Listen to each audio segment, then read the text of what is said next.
Hi and welcome. I'm Frank Wander. I'm the founder of PeopleProductive, and you are at another episode of Creating Cultures at Outperform. I'm here with my co-host, Terri Mays, a certified culture engineer. And today we're going to be talking about the dangers of social pressure at work.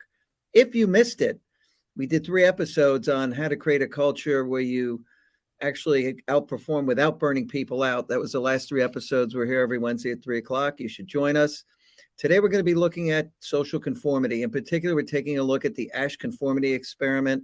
Solomon Asch conducted these many decades ago, but they're very telling as to the human need to conform in the workplace. And we'll share what this experiment was about, and we'll tell you what you need to be on guard against and what you should do in terms of your culture to prevent it. So, Tara, should we just get right into it? I think we should. This one is a pretty good one, so. Yeah, I think this is cool. So let me get in here to this tab, and we'll go right in here. So the Asch conformity experiment took place in a college. They got a group of people who volunteered for the experiment. We'll show you some of that.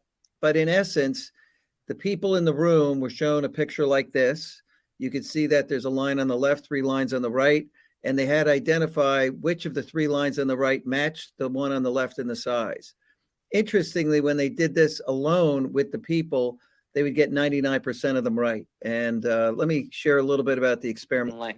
All right, we'll proceed in this order. You'll give your answer. Only one of the people in the group is a real subject, the 5th person with the white t-shirt. The others are confederates of the experimenter and have been told to give wrong answers on some of the trials. The experiment begins uneventfully as subjects give their judgments. 2, 2, 2, 2, 2, 3, 3, 3, 3. But on the 3rd trial, something happens. 2, 2, 2, 2, 2. The subject denies the evidence of his own eyes and yields to group influence. Okay, so this is very telling. We just saw a person who basically lied to fit in. And that's what social pressure is, that the need to conform. And the experiment was really pretty amazing. So, 99% of the people get the data correct with no other people in the room. But when they gave this problem out, they found that they'd get the answer correct in about 2 of every 3 trials. So 75% of the people missed at least one correct answer just to go along with the group. So it shows that people are going to purposely conform to the environment. And so let's talk about this in the workplace, Tara. I mean, this is really important if you're a leader, right? You want to build a culture where people are actually telling the truth. Yeah, it's extremely important. Conformity is really the enemy of innovation. So if you need to have people that feel free to think outside the box, they want to be able to come up with their own ideas, their own thoughts. They don't want to just go along to get along.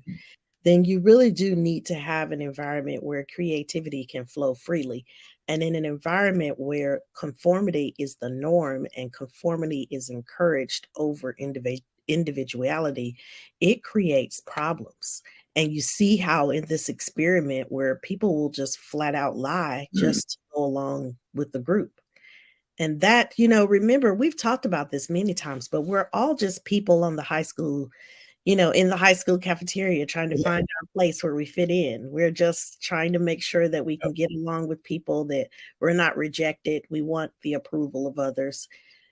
And in some ways, there's a lot of deep-rooted respect for those that are in authority over us. So when people come to us and they ask us questions and we are in that setting where people are forced to conform, out of that respect for the authority, people will just go along and give the wrong answers. And this translates into incorrect reports.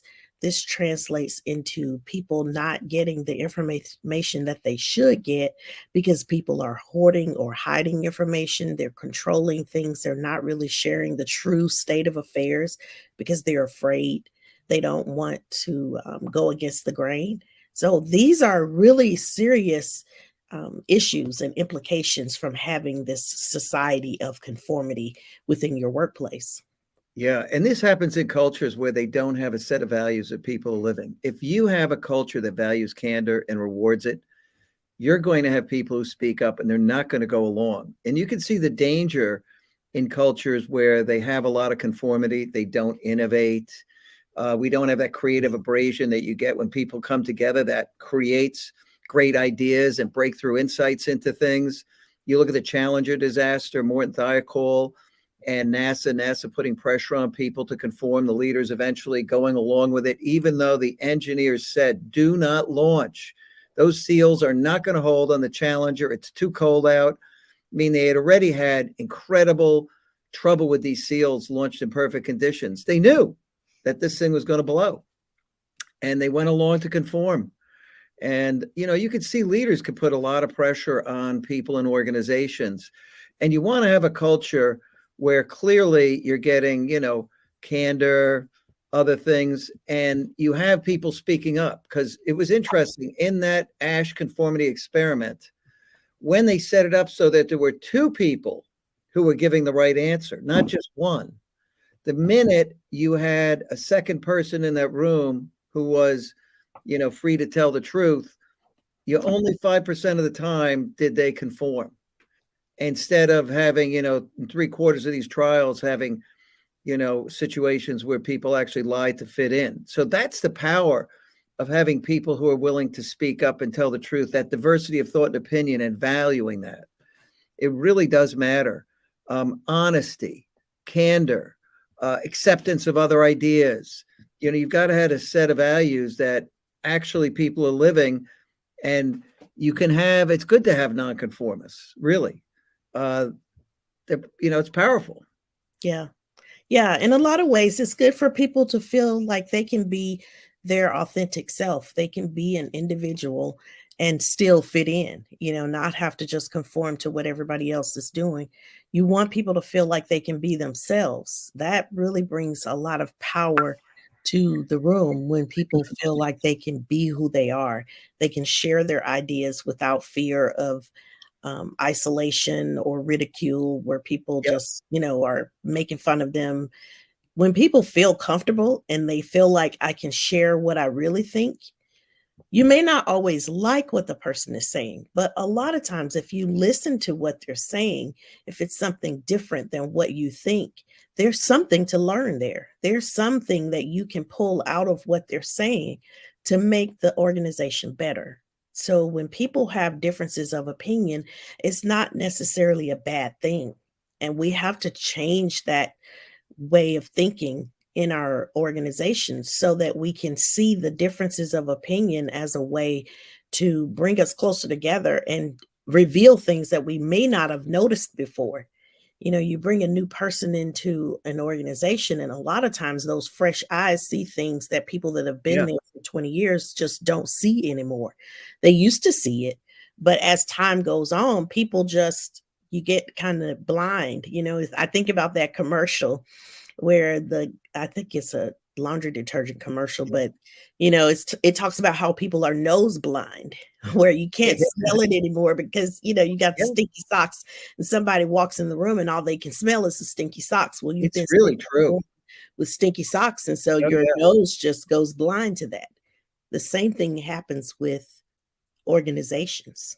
Yeah. I mean, there is science behind it. It's called selective filtering. Your body adapts to what's around you. Eventually, you look at and see what you're told to look at and see. So if everybody says, don't look over there, no one looks over there. You can see from the conformity experiment.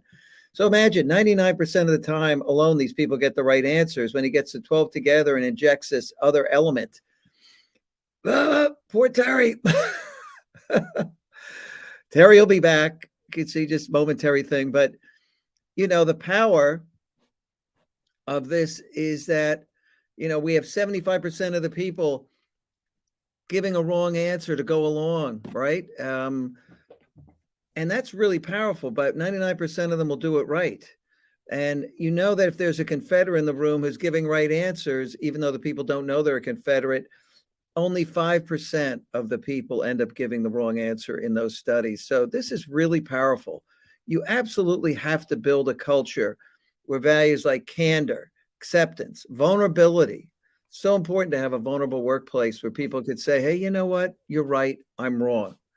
And that really, really matters. And how you feeling, Tara? Yes, I'm sorry about that. So the weather here in Alabama is going crazy. One day we're at 39. The next day we're at 70. And so things have started blooming. Oh, the pollen's getting you, huh? Allergies are starting to take over. So I truly apologize Oh, to everyone for that loud coughing. well, I'm glad you didn't conform and just try to stay here and suffer through the whole thing, right? Right, right, We're this is we run a good culture here. Terry can leave if she has to. It's not a problem. right. And maybe our expert producer can clip that Yeah. part out for us. Yeah. You never know. Hey, Terry, I think I'll bring up that conformity cartoon because Yes. this does say it all, right? When you take a look at it, this is actually one I bought years ago on cartoon stock. I've used it in a number of presentations, but here's two people sitting in an office talking about the hats, and the one guy says, hey, I don't know how it started either.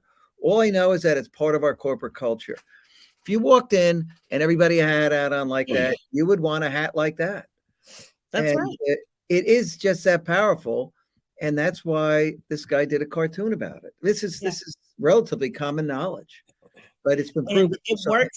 it works positive and negative too. Yes. So you've got this situation where it's something kind of silly. But if you think about the number of times that kind of those unwritten rules that exist in an organization and people start to just conform to those unwritten rules and policies, every organization has them. Oh, yeah. Where people feel like there are certain things that they do, that they can do, that they can't do. Whether or not it's a real rule doesn't matter because people begin to conform. And then one person tells the next, tells the next, tells the next. Yeah. And that's how that culture gets embedded in the organization. Whether or not it was something that a leader actually said is really irrelevant as it starts to spread like wildfire. Yeah. Do you ever hear about the U.S. Steel coal production report? It No. was the very important meeting with the board, and the CEO said, I need to know what the coal production was this week. And, this is apparently back in the 30s. I have no idea. And I assume this is true. I've read it a number of times, but the people said, look, it was an emergency rush. Let's get that coal production report out every week. Let's produce this thing. And in the 1960s, they were on a cost cutting thing and they started to evaluate every report and said, let's look at it and see why we need it. And they only needed this report one time. And some guy said, look, let's just produce this. They're going to come back for it. 30 years later, they're still doing this weekly reports and no one knows why. But that's exactly how these unwritten things happen. Yeah. You got to question stuff. You really do. Yeah. And it really challenges the corporate culture, and it challenges, why are we doing this? Does it make sense? And is this an area where we can innovate? Is this an area where we might be able to automate the report so that people don't have to continue to produce it or stop producing it altogether? Maybe we don't need it. Yeah. Yeah. Use those resources to work on something else or allow that to be some extra time back in people's schedules. We all know that we're understaffed and overworked. We're all in that situation where we have more meetings than we can attend and physically be present for. We're double and triple booked sometimes. So we really do need to find areas and ways that we can get some time back into people's schedule. Yeah. So, if you're interested in more, you can go out on YouTube. That's called the Ash Conformity Experiment. You can pull up the exact one I was watching there and sharing with you. Next week, we're going to cover another experiment. I didn't pick it out yet, but we're going to be doing a series of these. We went down this path once before, looking at actual experiments and talking about how they apply to the workplace culture, and leadership, because all of this is about leadership. You need to understand the tools you've been given to use. People are the tool, or the most important tool in every company. The more you know about social science, cognitive psychology, you don't have to be an expert on it. You just need to know that this is the way it works. This is the right level of knowledge. And this allows you to really understand why having certain cultural values and making sure they're shared by everybody, they're lived, everybody gets them, they know what they are, and they use them at work This is how you protect your culture. This is how you create a company that outperforms and beat the competition. Because that's what this is all about. This is about winning. And this is about you becoming the best version of you possible as a leader or an individual contributor. That's why people come to this channel. So, Terri, what do you think? Any parting words here? So just make sure that you're doing your very best to make people feel like they don't have to conform to fit in. It really does make a huge difference when people can feel comfortable in their own skin, where they can share how they really feel about things, whether we like it or not. Sometimes we don't like it, sometimes we do. But people need to feel comfortable enough in the environment to know that they're not going to be penalized for saying things truthfully, honestly, and how they really feel. That is so critically important. I think you nailed it. That is just so important. So listen, we're here live every Wednesday, 3:00 Eastern time. We have a great show. You can go to the YouTube channel. You can see all the prior shows on the human factors of leadership, on belonging, on all these different experiments that have taken place over time. Pretty fascinating stuff. All of it can be applied in the workplace. Hope you enjoyed today's episode, and we hope you can join us every week. And please subscribe to the People Productive channel. We'd love to have guests on there. Yes. Bye for now.